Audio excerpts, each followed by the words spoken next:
अकोले शहरातील प्रतिष्ठित व्यापारी निलेश देशमुख यांनी परखतपूर येथे आपले आई वडील यांच्या स्मरणार्थ स्वर्गीय शालिनीताई सावळेराम देशमुख अभ्यासिका उभारण्यात आली असून यामध्ये स्पर्धा परीक्षा अभ्यास करणाऱ्या तरुणांसाठी इथे पुस्तकांचा मोठा खजिनाच उपलब्ध करून देण्यात आला आहे। अशा या अभ्यासिकेचा शुभारंभ आज माजी मंत्री मधुकरराव पिचड यांच्या हस्ते करण्यात आला। यावेळी विविध क्षेत्रातील मान्यवर ग्रामस्थ मोठ्या संख्येने उपस्थित होते। कार्यक्रमाच्या अध्यक्षस्थानी जिल्हा बँक संचालक मधुकरराव नवले हे होते। यावेळी व्यासपीठावर अकोले तालुका एज्युकेशन सोसायटीचे अध्यक्ष सुनील दातेर, सचिव सुधाकरराव देशमुख, निवृत्त तहसीलदार कोठारी बाळासाहेब ताजने, संपतराव नाईकवाडी आदी मान्यवर उपस्थित होते। यावेळी श्री नवले बोलताना म्हणाले की व्यवसायाबरोबरच निलेश देशमुख यांनी सामाजिक भानही जपले असून पूर्वजांचे योगदान पिढी विसरत चालले आहे। पण आज इथे आई वडील यांची स्मृती जिवंत ठेवण्यासाठी अभ्यासिका हा उपक्रम राबविला जात आहे। हा प्रेरणादायी उपक्रम आहे।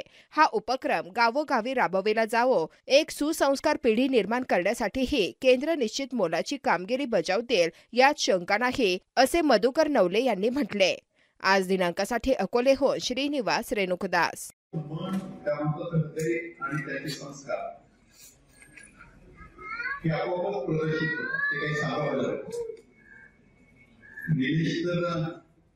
आम्ही प्रभाताचं नावाचं एक युनिट सुरू केलं होतं, तेव्हा तो सर्व्हिसला होता आणि सगळ्यांना गुणी अशा प्रकारचा अधिकारी। दुर्दैवाने आमचा अपघात झाला, 1 वर्ष बेडवर गेलो, आलो तोपर्यंत निलेश सगळ्याच आमच्या स्टाफचं भविष्य केलं, पण त्याला वेगळी वाट चुकून जगली।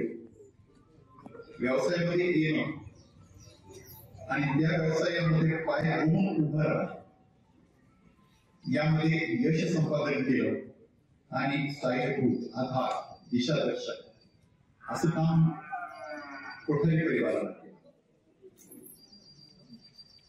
मला त्यांचं कौतुक दोघांचं पण या ठिकाणी त्यासाठी करायचं आहे, निलेश आणि निलेश देशमुख यांचं।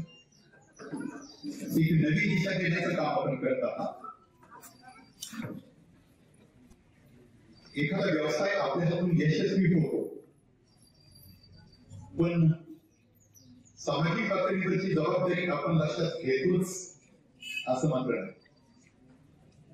माझ्या व्यवसायाबरोबर मला सामाजिक जबाबदारी पण आहे आणि ती जबाबदारी निभावून देणे हे पण माझं काम आहे, याची जाणीव त्यांनी ठेवली आणि त्याची पुढे जाऊन मला कौतुक अजून एक करायचं आहे। सामाजिक क्षेत्रात 45 वर्ष वावरताना, तिथं साहेबांच्या बरोबर काम करीत असताना समाज वाचायची आणि त्याचे निरीक्षण करण्याची सवय आहे। हे भयावह सत्य आपल्या सर्वांना सांगू इच्छितो। वडिलांचं नाव आपल्याला माहीत असणं स्वाभाविक आहे, त्यात काय आश्चर्य नाही। इलाज असो नाही तर नाईलाज असो ते घ्यावंच लागतं, आईचं आणि वडिलांचं। पण मी दाखवून एक उदाहरण, कसं आजोबाचं नाव तो सांगेल, पण सांगेलच असं मात्र नाही। मला कदाचित माझं मुलं पडणार नाही, मी उदाहरण सुद्धा तुम्हाला शिकवून देईन की आजोबाचं नाव सुद्धा माहीत नाही। आजोबाचं सोडून द्या, त्याच्या वडिलांचं सोडून द्या, आणि जर आपल्याला ओबीसीचं सर्टिफिकेट घ्यायचं नसतंच आणि त्या अनुषंगानं कडई पत्र काढायचं नसतंच, तर मग काय विचारू, यापेक्षा वाईट अवस्था। माझे वडून आपल्या अधिष्ठानाला सलाम करणं आणि आईवडिलांची स्मृती जागी ठेवण्यासाठी, तसंच अभ्यासिकेच्या निमित्तानं एक स्मारक उभं करणं, हा एक आनंददायी आणि सर्वांनाच प्रेरणादायी अशा प्रकारचा हा सोहळा।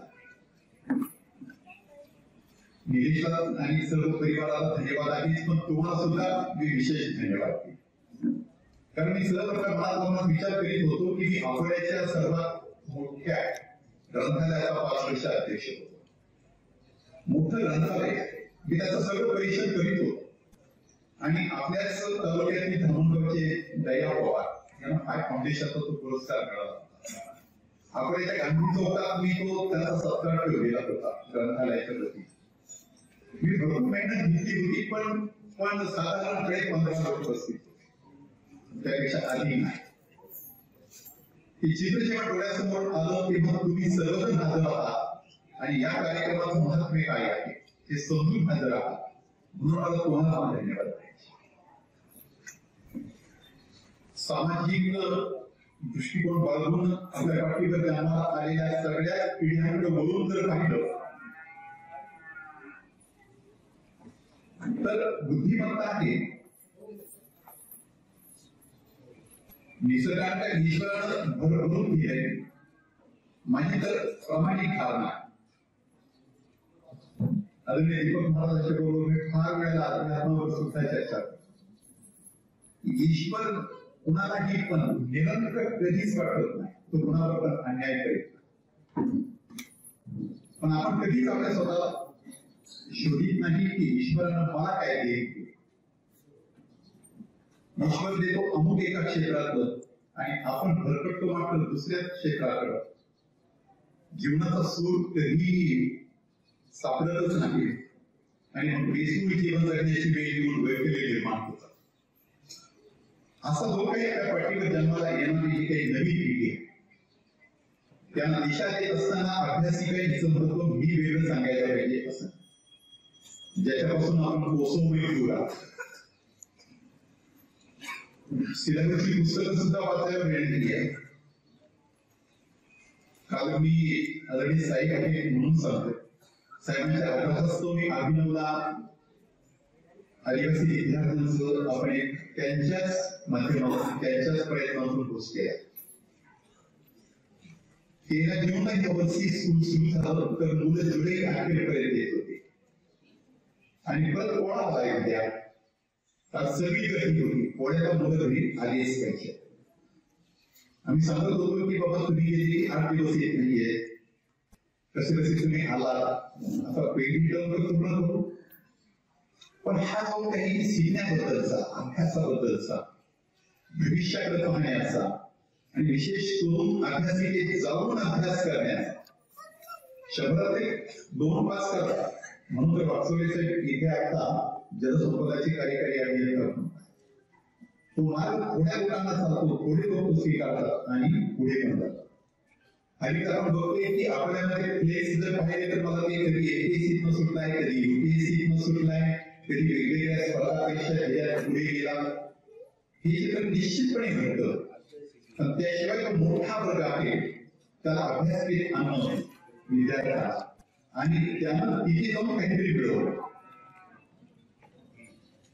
करिअरच्या संधी शोधणं, भविष्याची वाट बरोबर चोखाळणं यासाठी अभ्यासिका लाख मोलाची. त्या दृष्टीनं आपण सर्वांनी सुद्धा दिलेली ना,